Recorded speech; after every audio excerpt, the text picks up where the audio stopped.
Dari Indonesia. Indonesia ni di mana? Di Medan. Medan. Datang holiday ke? Kerja di sini ke? Kita holiday. Holiday. Oh, jadi kamu memang betul-betul dari Indonesia. Datang holiday di Malaysia. Nama kamu apa? Vira. Fira. Pandu. Pandu. Lisa. Lisa. Kamu dari Indonesia. Kamu kenal saya Kenal. Selalu masuk FYP-nya. Oh, ada follow saya? Follow ada. Follow ada. Betul? Boleh tengok? Oh, fans dari Indonesia lah. Wih, dia Ya, follow. Betul. Ui, follow lah. Kalau macam tu, saya nak bagi hadiah kepada awak. Satu hadiah istimewa. Kalau dapat jawab satu saja soalan. Kalau awak sudah follow saya, mesti awak sudah tahu. Okey? InsyaAllah. InsyaAllah. Okey. Kalau Fira betul-betul kenal saya nama Cikgu Syari. Cikgu Syahri. Saya buat live hari apa? Buat weekend. Hari? Jumat dan Sabtu. Mana Sabtu? Aduh, Jumaat dan Sabtu. Betul. Okey. Kalau dah saya buat Jumaat dan Sabtu, selalunya apa saya bagi masa live? Macam-macam perhiasan. Perhiasan. Ya, cincin gitu. Selalu lihat cincin. Oh. Ya. Betul lah. Ini betul-betul hardcore fans. So memandangkan dah jawab tu betul meh, saya bagi hadiah. Okey. Buka.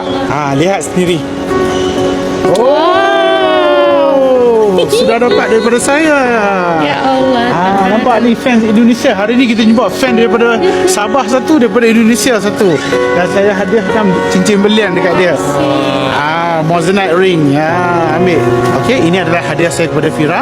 Ya Allah, gemetar. Kenapa? Boleh masuk? Boleh. Boleh, cantik. Terima kasih.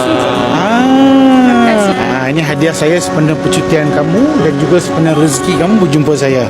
InsyaAllah nanti kalau ada rezeki saya ke Medan nanti DM saya senang nanti. Masuk live, komen, jumpa di My Town. Yeah.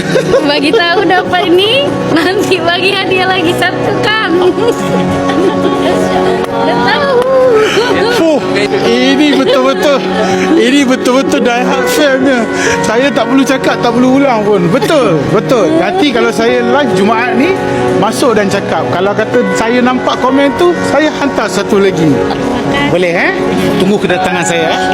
Okey, bye-bye Fira. Bye-bye semua Pandu. Okey, jumpa lagi Alright, bye Bu. Terima kasih Bu Okay. Assalamualaikum. Waalaikumsalam. Hari ni dua tempat kita dapat fans. Satu daripada Sabah kita jumpa, satu lagi daripada Indonesia yang memang hardcore fan saya. Siap pakai skrip saya lagi. Korang nak tak barang-barang yang best dalam ni? Masuk dalam live Cikgu Syahri. Bye-bye.